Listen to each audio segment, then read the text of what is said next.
Craving हो रहा था हमको खाने का आइसक्रीम। अब खुशी तो है नहीं, तब तक पूरा लिपट लेते हैं।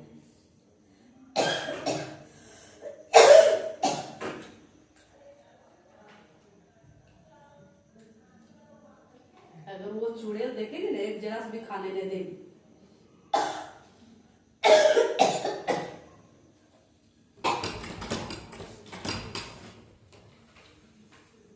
क्या कर रहे हो मम्मी? कुछ नहीं, छुपा क्या रहे? कुछ नहीं है, थोड़ा इधर आइए। कुछ नहीं है। मतलब आपका तबीयत खराब है और आप पूरा का पूरा डब्बा। बहुत दिन से क्रेविंग हो रहा था खुशी को। क्रेविंग हो रहा था आपका क्या मतलब है मम्मी? कितना खांसी हुआ है आपको समझ में आता है? नहीं, ये क्या कर रहे थे आप? आपको पता है डॉक्टर मना किया है कि कोई ठंडा चीज नहीं खा सकते। आप इतना खास रहे हैं और उसमें आपको पूरा का पूरा डब्बा खाना है। शर्म वरम थोड़ा सा भी बचा है कि नहीं बचा है? एकदम तुमको हम 2-4 दिन पहले भी बोले थे। कितनों बार बोले थे, आप बोलते रहिए नहीं मिलेगा, ये भी नहीं मिलेगा। अच्छा, 1-2 नहीं चम्मच मिलेगा।